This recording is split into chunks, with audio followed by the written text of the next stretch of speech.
My so-called funny prank spiraled into the most humiliating day of my life. 1 second, I was the star of the crowd, owning the spotlight. The next, I was being dragged through palace doors like a bad joke gone wrong. What happened behind those gates? Let's just say it changed everything. But first, let me set the stage. Scott Wilson, a 29-year-old tourist straight out of California, touched down in London with one mission: make a splash on his vlog. Known for pushing boundaries and sometimes common sense, Scott was all about the clicks, the views, and the drama. Behind him, his GoPro was rolling, strapped to a makeshift selfie stick. On his feet, light-up sneakers that screamed, "Look at me!" In his head, a foolproof plan to go viral. "This is it, folks," he declared to his camera, a smug grin plastered across his face. The backdrop? Buckingham Palace. The target? A royal guard. Today, we're going to see if these guys are really as stiff as they say. Come on, they're like wax figures in funny hats, right? Scott strutted toward the nearest guard, radiating confidence like he owned the place. The guard was a tall black man in an impeccable uniform, standing ramrod straight under the iconic bearskin hat. His name badge read Cadet Harrison. The guy didn't flinch, didn't blink. He was the picture of discipline. Scott smirked. "All right, statue boy, let's see what you're made of." He whipped his phone out and started recording. First, he got up close, real close. "Yo, bro, you good? You even breathing under that hat? Give me a sign." Nothing. Scott burst out laughing, twirling in front of the guard like a kid hyped on sugar. He snapped a couple of selfies, making goofy faces. "Come on, give me something, man. Blink twice if you're trapped in there." Harrison remained silent, his posture unbroken, but there was something about the way his hands subtly clenched at his sides. Scott caught on. Oh, this was gold. Uh-oh, I think I struck a nerve, he muttered for his audience. He turned to the crowd that had started to gather, tourists with phones out, recording the spectacle. "Hey y'all, who thinks this guy's about to crack? $5 says he can't hold out much longer." Still nothing. Scott, always one to up the ante, stepped closer, too close. He reached out and lightly shoved the guard's shoulder. "Yo, buddy, you know I'm just messing with you, right?" His tone dripped with mockery, the kind that made you cringe. Then it happened.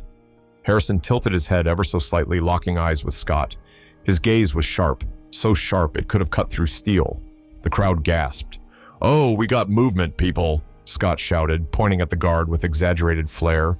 "The statue speaks. Well, almost." The tension in the air was thick enough to slice. The crowd fell silent, eyes darting between Scott and Harrison. Scott, oblivious to the brewing storm, grinned like a kid who'd just found trouble. "What's the matter, soldier boy? Cat got your tongue? Or maybe you're scared of a little old American like me?" But Cadet Harrison didn't respond. He didn't need to. The look in his eyes said everything. And for the first time, Scott's cocky smile faltered. Just a little. Around them, the whispers of the crowd grew louder. Phones were still up, recording every second. Something was about to happen, and no one wanted to miss it. Scott, sensing the shift, but too stubborn to back down, leaned in closer, his voice dripping with mock sympathy. "Come on, big guy, lighten up.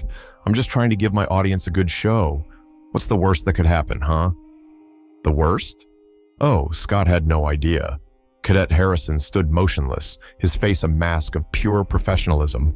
But his eyes? Those told a whole other story.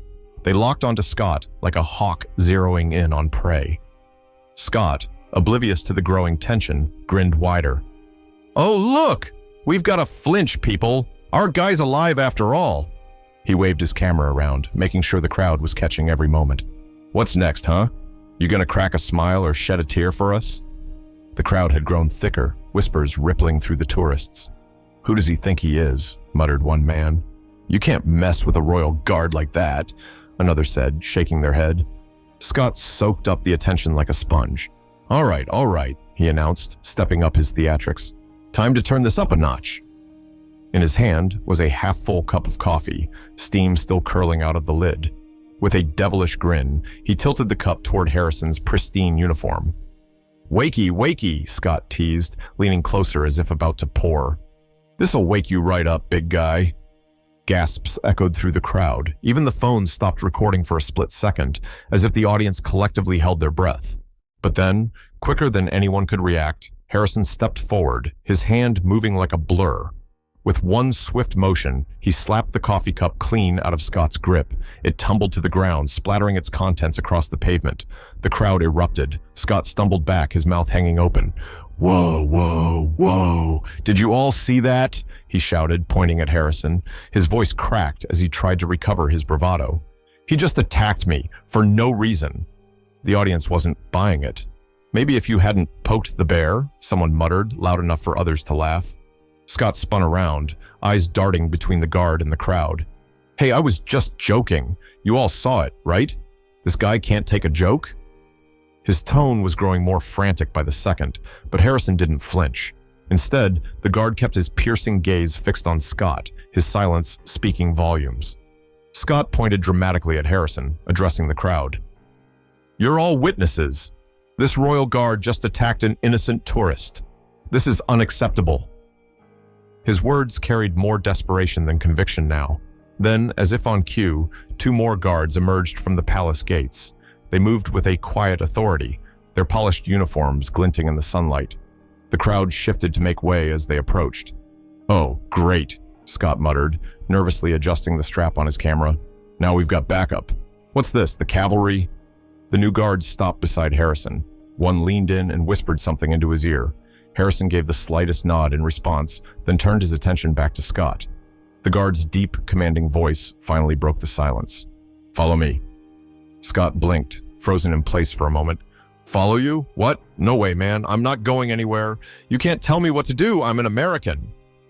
His protests fell on deaf ears.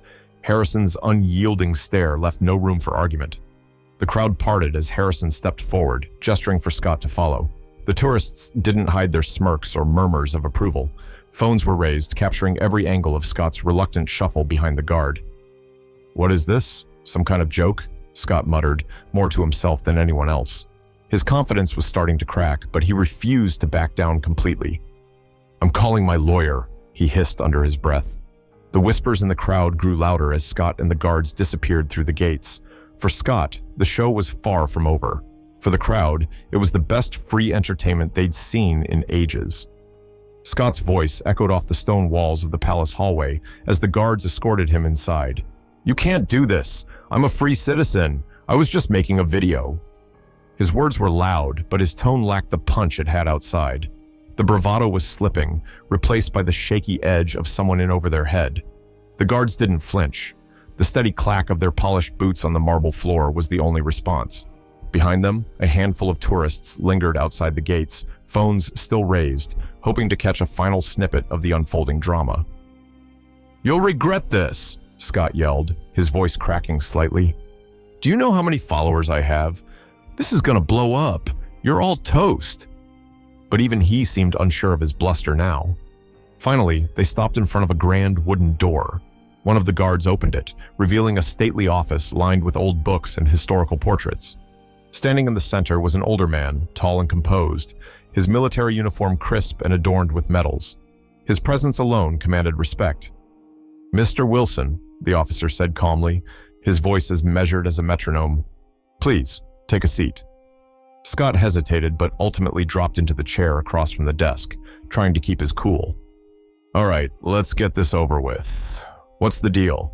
You can't just grab someone off the street because they hurt your feelings." The officer didn't respond immediately. Instead, he picked up a sleek tablet from his desk, tapped the screen a few times, and spun it around to face Scott. What Scott saw made his stomach drop. The first clip showed him berating an airport employee, his voice dripping with disdain as he demanded a first-class upgrade he hadn't paid for.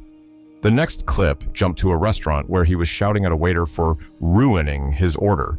Each video showed a side of him he preferred to think didn't exist. Entitled, rude, and completely out of touch. "What? Where did you even get these?" Scott stammered, his confidence crumbling. The officer folded his hands on the desk, his gaze steady.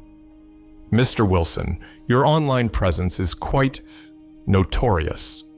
We're well aware of your behavior, but today, you crossed a line. The Royal Guard represents not just our institution, but the dignity of this nation, and we take that very seriously." Scott's mouth went dry. He opened it to argue but found no words. Standing off to the side, Harrison remained silent, his expression unreadable. His presence alone seemed to amplify Scott's unease. "This is ridiculous," Scott finally muttered. "I didn't do anything. It was just a joke. People do this stuff all the time. It's called content." The officer raised an eyebrow. "Is that what you call disrespecting a member of the Royal Guard? Harassment? Provocation?" Scott leaned back in his chair, his bravado replaced by something much smaller. Look, I didn't mean any harm, all right? It was just for the camera." The officer didn't let him finish. "Harm or not, actions have consequences, Mr. Wilson." He straightened in his chair. "As of now, you are under arrest for insulting a member of the Royal Service. We'll be contacting your country's consulate shortly." "Arrested?" Scott shot out of his chair, his voice a full octave higher. "You can't arrest me. For what?" Harrison stepped forward, his boots clicking sharply against the floor. For the first time, he spoke, his voice low but firm. "For not respecting others, and more importantly, for not respecting yourself." Scott froze. The weight of Harrison's words hit harder than any punishment the officer could have delivered.